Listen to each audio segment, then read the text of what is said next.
আসসালামু আলাইকুম, শুভেচ্ছা, স্বাগতম প্রিয় দর্শক।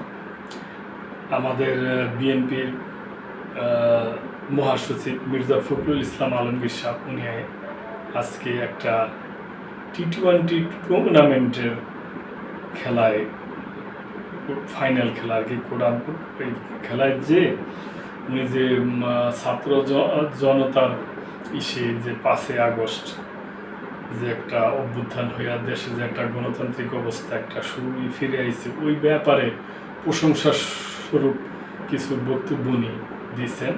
তো ওই বক্তব্যটা সমকাল পত্রিকায় ছাপানো হয়েছে।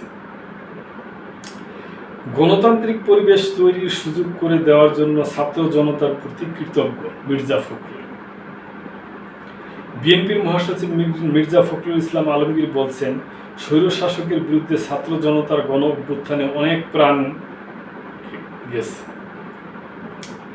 ছাত্র জনতার এই অভ্যুত্থানে আমাদের একটা নতুন সুযোগ সৃষ্টি করে দেওয়া হয়েছে। গণতান্ত্রিক একটা পরিবেশ সৃষ্টি করার জন্য, গণতান্ত্রিক রাষ্ট্র গঠন করার জন্য, ঐক্যবদ্ধভাবে ও গণতান্ত্রিকভাবে বাংলাদেশকে নতুন করে গড়ে তোলার জন্য যে পরিবেশটি সৃষ্টি করা হয়েছে, সেজন্য ছাত্র জনতার প্রতি আমরা কৃতজ্ঞ।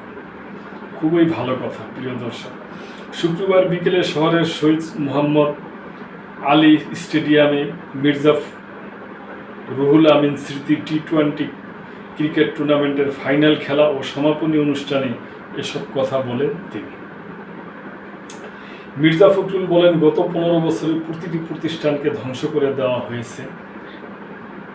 অভ্যুত্থানের মাধ্যমে নতুন যে সুযোগ সৃষ্টি হয়েছে, তাতে দল মত নির্বিশেষে সকল প্রতিষ্ঠান সহ দেশ ও দেশের ক্রিয়াকে গড়ে তোলার দায়িত্ব আমাদেরই নিতে হবে। তিনি বলেন, এ দেশটা আমরা আমাদের বক্তৃতার মঞ্চে চলে গেছি অনেক আগেই। আমার জগৎটা এখন রাজনীতিতে। আমি খেলার মধ্যে রাজনীতি আনার পক্ষে ছিলাম না। আমি কখনোই ক্রীড়াঙ্গন ও রাজনীতিকে এক করতে চাই না। খেলাধুলা ও ক্রীড়াঙ্গন রাজনীতি মুক্ত থাকা উচিত। শহীদ মোহাম্মদ আলী স্টেডিয়াম নিয়ে বিএনপির মহাসচিব বলেন, এই স্টেডিয়ামে চমৎকার একটি পরিবেশ সৃষ্টি হয়েছে। এক সময় আমিও খেলতাম। আমার সুযোগ হয়েছিল ক্রিকেট বোর্ডের সদস্য হওয়ার। দেশ ও দেশের বাইরে বড় বড় খেলোয়াড়রা এ মাঠে খেলা করছে।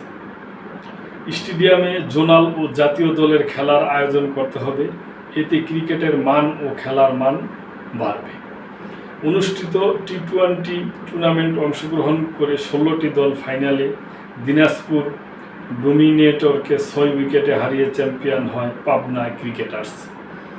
এ সময় টুর্নামেন্টের আহ্বায়ক নুরি শাহাদাত স্বপন, অতিরিক্ত জেলা প্রশাসক মোস্তফা সরদার শাহিন, অতিরিক্ত পুলিশ সুপার মোহাম্মদ আবদুল্লাহ, জেলা বিএনপির সাধারণ সম্পাদক মির্জা ফয়সাল আমিন ও আয়োজক কমিটি, টিম ম্যানেজমেন্ট সহ সুধীজনেরা উপস্থিত ছিলেন।